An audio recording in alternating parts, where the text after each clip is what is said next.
So this time we're going to go through special tests for the upper extremity. So we're going to start with the shoulder, then we'll do elbow, and we'll also cover the wrist and hand. So starting with the shoulder, we've already done palpation, so refer back to the palpation videos. Not going to go back through that. So the first thing we're going to do is the really simple range of motion test, which is Apley's scratch test. So what you'll have your patient do is touch the opposite shoulder, try to reach around and touch the bottom of their scapula on the opposite side. So we're going to have Izzy turn around here, and she's going to touch the bottom of her scapula on this side. And then she's also going to reach over her head and try to touch the top of her scapula on this side. And that's just a really quick test on range of motion for her shoulder. So now we're going to have her spin back around. And we're probably going to have her turn around again. So next is the Gerber liftoff test. So the way we're going to do that is we're going to have her place her hand in the small of her back, at her lower back, and we're going to turn around, and we're just going to have her push off. We can provide a little bit of force, but we don't want to do too much. And what you want to look for are things like her compensating. So this is to test the subscapularis. So we can have her press against my hand. So she's going to press a little bit. Like I said, what we're looking for is her to adjust somewhere and not be able to provide that pressure. But realistically, if there's a real issue with the subscapularis, she's just not going to be able to pick it up off of her back. So that's the Gerber liftoff test. The next one we're going to do is the AC traction test. Remember, finding the AC joint's pretty simple. If you have trouble finding it, then you just walk from your clavicle and the spine of your scapula, and you come to the point there here in the middle. And to do this test, you're just going to palpate that space. You're going to grab proximal to the elbow and just provide a little bit of downward traction.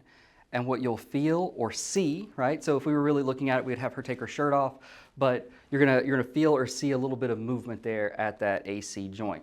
The next one we're going to do is AC compression. So we're going to turn her to the side for this one so you can see.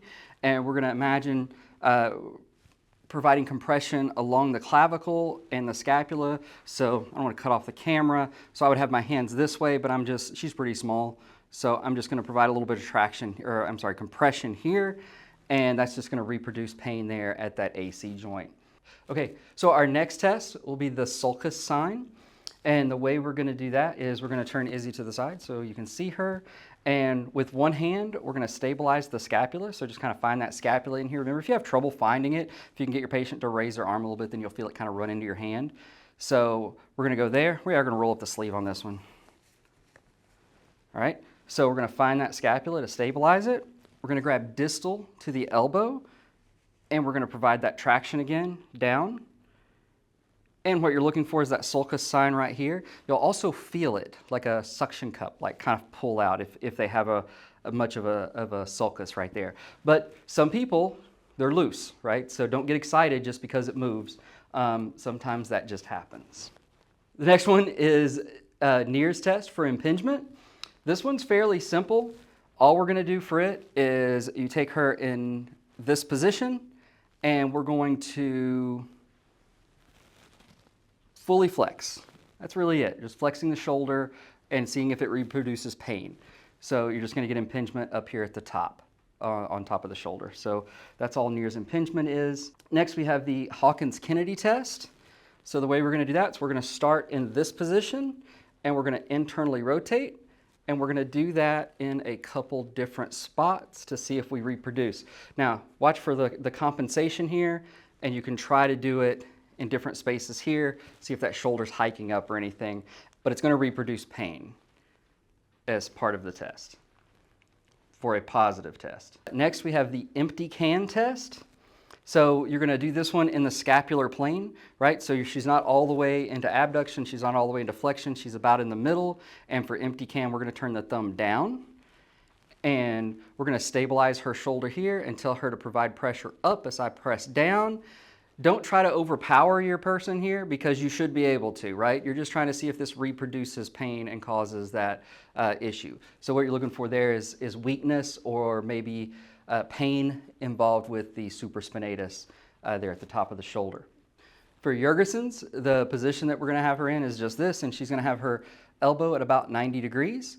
And you want to instruct your athlete, and it may be, or your patient, it may be a good idea to go ahead and walk them through this one because it takes a little bit of thought, right? So the movement I'm going to resist is I'm going to pull her into supination and external rotation while she tries to pull to to internal rotation and pronation. So I can grab her here. We can stabilize at the shoulder or the elbow. I believe most of the time it's try to palpate at the bicipital groove because that's where you're gonna normally get your pain.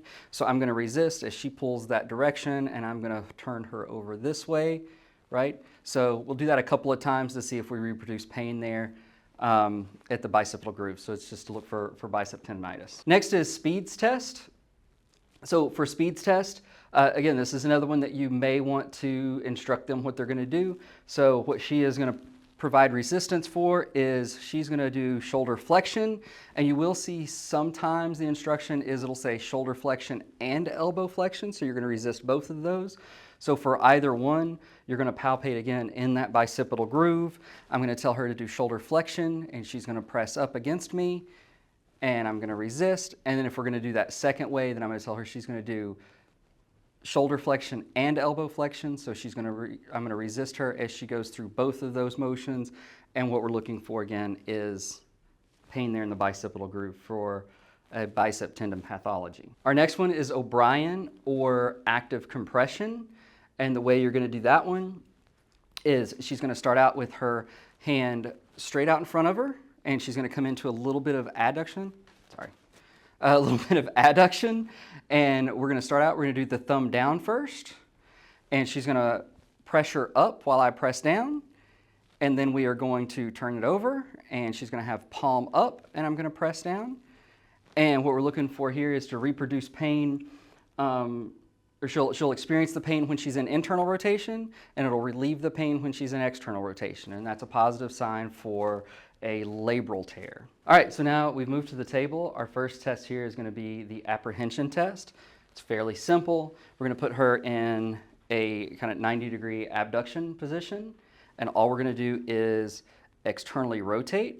And what you're looking for here is basically apprehension on their face, or they may say it feels like it's slipping out or anything. You don't have to put too much pressure. If it's going to do it, it's going to do it. So it's just apprehension from that shoulder, at the glenohumeral joint, that humeral head sliding forward, so it provides them like it's scary, right? That's what it feels like when it slides out of place. So we're just providing a little bit of pressure here. With this test, you also add the relocation test, which is just a follow-up from this same thing. And you'll see this done a few different ways, because on this one, what you have to do is provide pressure here. So what I'm doing is holding it in place now so that she doesn't get that apprehension if she experienced it before. So I'm going to provide a little bit of pressure there, and I'm going to externally rotate. So where you would get the positive is I felt apprehension, it's gone, because it's mechanically being held into place. So that's going to be our apprehension and relocation test, and you'll do those two in concert together. Our next test for the shoulder is the jerk test. So the way we're going to do that is we're going back to that 90 degrees of abduction. I'm going to provide an axial load onto her, and then we're going to press up and posteriorly. Probably have her slide over to the edge of the table just a little bit. And we're going to do that again, and we're going to press in, and we're going to come up, and that's just providing pressure on that posterior labrum to see if that reproduces pain for her. We can also do a posterior apprehension test, and the way we're going to do that is we're going to start in this position, have her slide her shoulder over just a little bit more. In real world, I would stand so that my body is against her so she doesn't feel like she's going to fall off the table, but you can't see anything that way.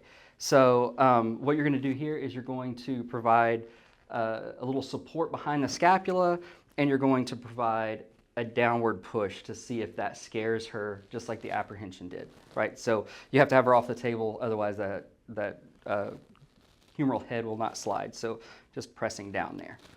All right, our last real special test that we're going to do is just the glenohumeral grind test. So to do that, we're going back to that 90 degrees of abduction, and you're just providing, again, that axial load, but this time I'm going to internally and externally rotate, and you can do that in different spaces, right? You don't have to hold it in one spot to see if you reproduce any pain. And again, that'll most likely lead to a labrum issue if we recreate pain. Now the very last thing we're going to do is a little joint play from this position. So you can work the glenohumeral joint pretty well from here. I am going to have to step around just a little bit. I would put her in that slightly abducted position again. I'm gonna have her slide over some so that she's kind of off the table. I'm gonna take this hand and tuck it under my arm. I'm gonna have her tucked there. I'm gonna support that scapula. I will try to provide a little bit of traction, and then I can do an anterior glide. I can do a posterior glide. I can go inferior. You don't do a lot of superior anyway, but I can provide it and see what kind of movement I get there. So you could use that in rehab as a joint mobilization, or you can use that to test and see what kind of stability you have and how much that shoulder moves. All right, so that's it for the shoulder for us for special tests. The really big thing is be sure you know your anatomy so that you understand what structures you're dealing with underneath, and let everything else lead you to what your special test should be. So be sure that you practice both of those things together.